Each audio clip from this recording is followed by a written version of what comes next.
Hi friends, welcome to my cooking channel. ಬನ್ನಿ friends, ಇವತ್ತು ನಮ್ಮ ಸ್ಟೈಲ್ನಲ್ಲಿ ಹೇಗೆ ಟೊಮೆಟೊ ಕಾಯಿ ಖಾರ ಮಾಡೋದು ಅಂತ ತೋರಿಸ್ಕೊಡ್ತೀನಿ. ಹಾಗೆ ನಾನು ಸ್ಟವ್ ಹಚ್ಚಿ ಒಂದು ಪಾತ್ರೆ ಇಟ್ಕೊಂಡು ಬೇಯಕ್ಕೆ ಎಷ್ಟು ನೀರು ಬೇಕೋ ಅಷ್ಟು ನೀರನ್ನ ಸೇರಿಸ್ಕೊತಾ ಇದ್ದೀನಿ. ಹಾಗೆ ಒಂದು 5ರಿಂದ 6 ಟೊಮೆಟೊನ ಸೇರಿಸ್ಕೊಂಡು ನೆಕ್ಸ್ಟು ನಾನಿಲ್ಲಿ ಹಸಿಮೆಣ್ಸಿಕಾಯಿ ಒಂದು 6ರಿಂದ 7 ಹಸಿಮೆಣ್ಸಿಕಾಯಿನ ಸೇರಿಸ್ಕೊತಾ ಇದ್ದೀನಿ. ಏನಾದರೂ ನಿಮಗೆ ಖಾರ ಜಾಸ್ತಿ ಬೇಕು ಅಂದರೆ ಇನ್ನೊಂದು 2ರಿಂದ 3 ಹಸಿಮೆಣ್ಸಿಕಾಯಿನ ಸೇರಿಸ್ಕೊಂಡು ಬೇಯಿಸ್ಕೊಳ್ಳಿ. ಹಾಗೆ ಈ ರೆಸಿಪಿ ಬಂದು ಅಕ್ಕಿ ರೊಟ್ಟಿಗಂತೂ ಸೂಪರ್ ಕಾಂಬಿನೇಷನು. ಹಾಗೆ ಸ್ವಲ್ಪ ಚಪಾತಿ ಹಾಗೆ ಬಿಸಿ ಬಿಸಿ ಅನ್ನಕ್ಕೆ ತುಪ್ಪ ಹಾಕ್ಕೊಂಡು ತಿಂತಾಯಿದ್ರೆ ಸಖತ್ತಾಗಿರುತ್ತೆ. ಹಾಗೆ ಈಗ ಬೇಯಿಸ್ಕೊಂಡ ನಂತರ ನಾನು ಇದನ್ನು ಆರಿಸ್ಕೊಂಡು ಇಟ್ಕೊಂಡಿರಬೇಕು.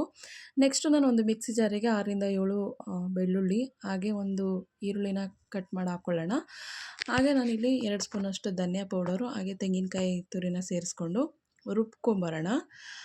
ಹಾಗೆ ನಾನಿಲ್ಲಿ ಆರಿಸ್ಕೊಂಡಿರೋ ಟೊಮೆಟೊ ಕಾಯಿ ಹಾಗೆ ಹಸಿಮೆಣ್ಸಿಕಾಯಿ ಏನಿದೆ ಅದನ್ನು ನಾನು ಈ ಸಮಯದಲ್ಲಿ ಸೇರಿಸ್ಕೊಂಡು ಸಣ್ಣದಾಗಿ ರುಬ್ಕೊಬರೋಣ. ಹಾಗೆ ಯಾರೆಲ್ಲ ಸಬ್ಸ್ಕ್ರೈಬ್ ಮಾಡ್ಕೊಳ್ದೇ ವಿಡಿಯೋ ನೋಡ್ತಾ ಇದ್ದೀರಾ, ಪ್ಲೀಸ್ ಸಬ್ಸ್ಕ್ರೈಬ್ ಮಾಡಿಕೊಂಡು ಸಪೋರ್ಟ್ ಮಾಡಿ ಫ್ರೆಂಡ್ಸ್. ಹಾಗೆ ನಾನಿಲ್ಲಿ ಒಂದು ಪಾತ್ರೆ ಇಟ್ಕೊಂಡು 2ರಿಂದ 3 ಸ್ಪೂನಷ್ಟು ಎಣ್ಣೆನ ಹಾಕ್ಕೊಂಡು ನೆಕ್ಸ್ಟ್ 1 ಸ್ಪೂನ್ ಸಾಸಿವೆ ಹಾಗೆ 2 ಸ್ಪೂನಷ್ಟು ಕಡಲೆಬೇಳೆ ಹಾಗೆ 2 ಸ್ಪೂನಷ್ಟು ಉದ್ದಿನ ಬೇಳೆನ ಸೇರಿಸ್ಕೊಂಡು ಫ್ರೈ ಮಾಡ್ಕೊಳ್ಳೋಣ.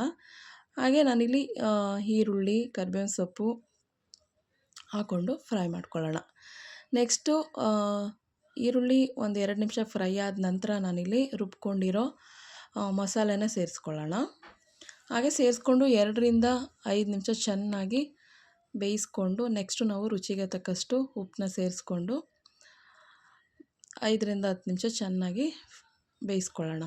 ಹಾಗೆ ಈ ರೆಸಿಪಿಗೆ ಮೊಸರು ಹಾಗೆ ತುಪ್ಪ ಎರಡೂ ಕೂಡ ಸೂಪರಾಗಿರುತ್ತೆ. ಹಾಗೆ ಒಂದು ಸಲ ಟ್ರೈ ಮಾಡಿ ಹೇಗೆ ಬಂತು ಅಂತ ನನಗೆ ಕಾಮೆಂಟ್ ಬಾಕ್ಸಲ್ಲಿ ಕಾಮೆಂಟ್ ಮಾಡಿ. ಹಾಗೆ ಈ ರೆಸಿಪಿಗಂತೂ ತುಪ್ಪ ಸಖತ್ತಾಗಿರುತ್ತೆ. ಒಂದ್ಸಲ ಟ್ರೈ ಮಾಡಿ ಫ್ರೆಂಡ್ಸ್. ಬಾಯ್.